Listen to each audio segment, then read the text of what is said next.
Hi, hello and welcome. If you're from the future and watching this video, it was made in 2024. And in 2024, there was a bit of a gaming lull. Sure, there were some games, and some were great, but something was amiss. If you're watching this and you're from the present, hey, I'm from the present too. Then you probably know all about this. Today, I want to discuss this lull and to try to persuade you that it is actually something that can be good. Before we dive in though, I want to ask you a question. How often do you either revisit older games or your game backlog? While you think about your answer, make sure your controllers are charged, plug in your headset, and let's have a chat about the big old gaming industry.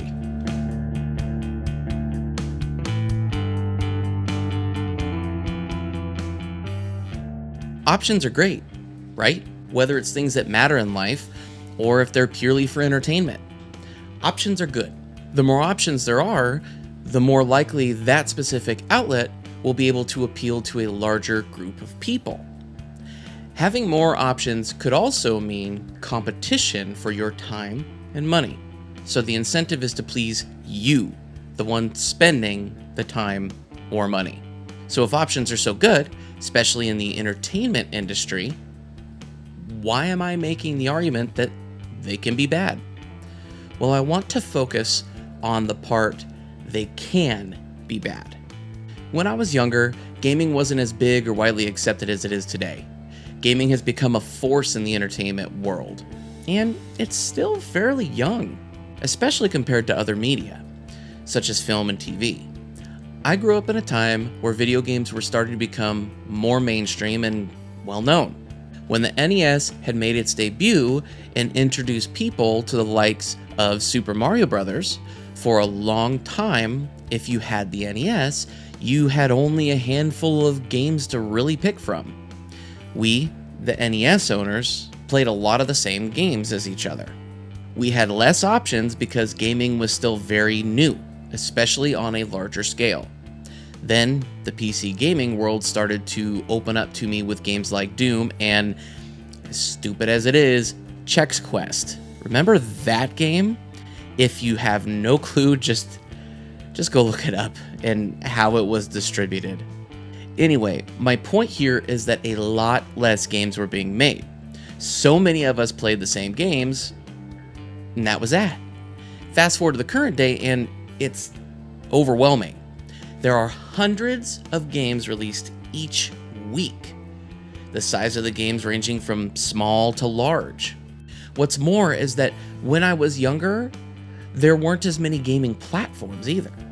First it was NES, then PC started to creep in, then we had the SNES and a rival in the Sega Genesis or Mega Drive.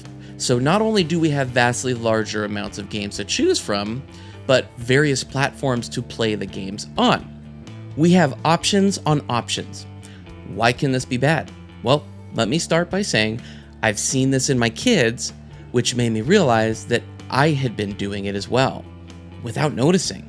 We have the potential to lose the value in games themselves when we have so many options. This is especially true for those out there who are like me. When I was younger, we didn't have much money, nor did we have many options. So now that I'm older, I can spend money on things that I want and have to rein myself in from wanting it all. Having the ability to buy 6 games at once, then play just a little of each and move on to the next is a very accessible method of playing.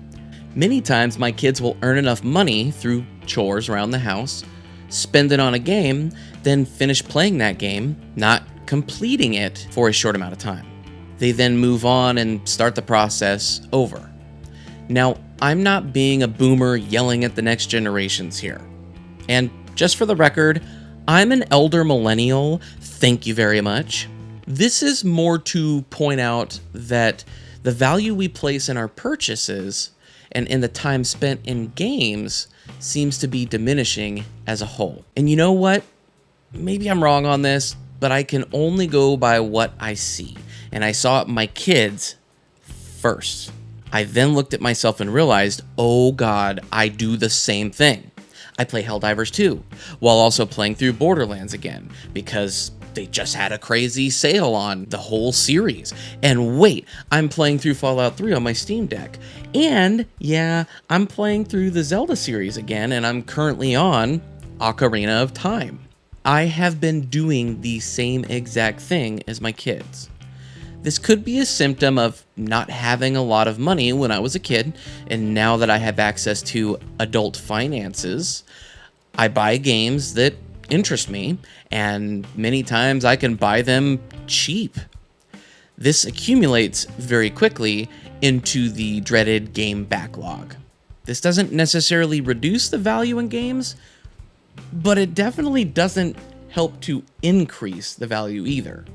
So if I was reducing value in games without realizing it, then it forced me to ask the question, do I complete games anymore? Not necessarily even just finish them, but complete them.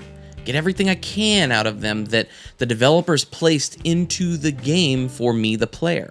Options are good and always will be, but we have to be cautious not to fall into the mindset of expecting everything that we want instantly.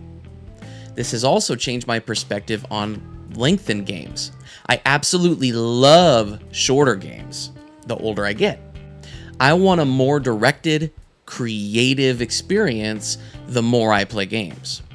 Options are a great thing to reach a wider audience, not necessarily to try and play all the games. When gaming lulls happen, like this year appears to be, it can force us to go back to games we previously moved on from, maybe even moved on too quickly from. It reminds us that yes, we have these games to go back to and garner even more from the experience. I'm sure this is just me, but I get overwhelmed with just how much is available to play, especially since I am a variety player. I enjoy and play almost all genres of games, and that kind of sucks. I get overwhelmed very quickly. Since this realization, I've made a conscious effort to just slow down on getting games and making sure to play the games that I get. In fact, especially since I actually have started a replay of the Zelda series earlier this year, I've been playing a lot of older games again, which leads me to another interesting question posed by this realization of gaming saturation I found myself in. Are older games instantly bad, while newer games instantly considered good? This question sounds ridiculous at first, but let me take a moment to clarify. This isn't necessarily something solely tied to video games media, though it seems more prevalent in the space. But many players play through a game and move on.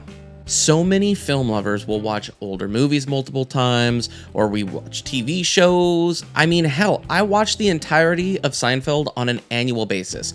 Yes, including the first 2 seasons and the last few episodes of the series. I know I'm that person, and I'm okay with it. Anyway, this poses a question that rattles around in the back of my brain, harassing me until I speak it out loud. So, that's what I'm gonna do right now. Ready? My question to you is, how often do you revisit games? Now, I'm not generalizing, but I am willing to bet that the majority of you watching, all 10 of you, don't go back to games once you finished them. Why is that? If you like the game, what changed? We rewatch movies we loved, TV shows that are a comfort watch, reread books, comics, and manga that we've enjoyed the writing and artwork. Why not as much with games? Granted, there are certain past generations that are difficult to return to. For example, during the PS1, Nintendo 64 days, 3D gaming was still very new. And if you play those games in 2024, you can definitely tell they were in their infancy. But older games doesn't always mean old or retro games. There are plenty of PS4 and Xbox One era games that are getting ported or remade to hopefully grab a new group of players because a whole bunch of people didn't play them. If you're like me, you're always ready for new games. Whether they turn out to be amazing experiences we will remember for years to come, or forgettable playthroughs. Is it simply because it's new? I ask these questions because, in a way, this implies that those older games were great, but not anymore. At least not great enough to pick up again. Like I said, recently I decided to start doing a full replay of the Zelda series. Echoes of Wisdom got me all excited, so I wanted to play through all the 2D and 3D Zeldas again, and if you've watched my channel, you know I'm a Zelda fan. I began going through Ocarina of Time, a Zelda game I liked, but didn't love like many of the others, and it really struck me. The game is incredibly advanced for its time. You can see how it affected so many Zelda games after it. The usage of music at different times, depending on where the player is and what cutscene it might be, all of these aspects truly blew my mind. I always knew Ocarina of Time was impactful, but having grown up and experienced more in life and gaming, the game is really hitting me differently now. I would never have experienced this without playing through again. This older game, though dated in gameplay mechanics and visuals, is absolutely amazing. This isn't a bad game at all. And by playing this game, I have forgotten about the gaming lull we have with bigger games and bigger game companies. And it's done something incredible for me. These gaming lulls can save us money. I know it sounds obvious, but they not only prevent us from spending money on new games, but we are more willing to wait for sales. If you merely glance at the backlog, we will realize that there are so many games, older or not, that we can play that we already paid for. And while we're playing, we can keep an eye out for good sales. Unlike back when I was a kid, there are so many games to play and experience. And let me tell you, smaller games and indie games go on sale a lot. So take risks and try new things. You may even find your next game an amazing experience while you wait for that hyped bigger game to release. And because we saved money over that time, the bigger games weren't releasing. Aren't we more prone to spend the money on the bigger game that's coming? I would also hope that this could send a message to these publishers that developers should take their time to make the game, playable at launch without all the day one patches. Though that most likely wouldn't affect that aspect, I can dream, can't I? And now here's the twist. I don't believe we ever have gaming lulls anymore. But for those bigger gaming droughts, we can look to our backlogs or to older games that we truly enjoyed.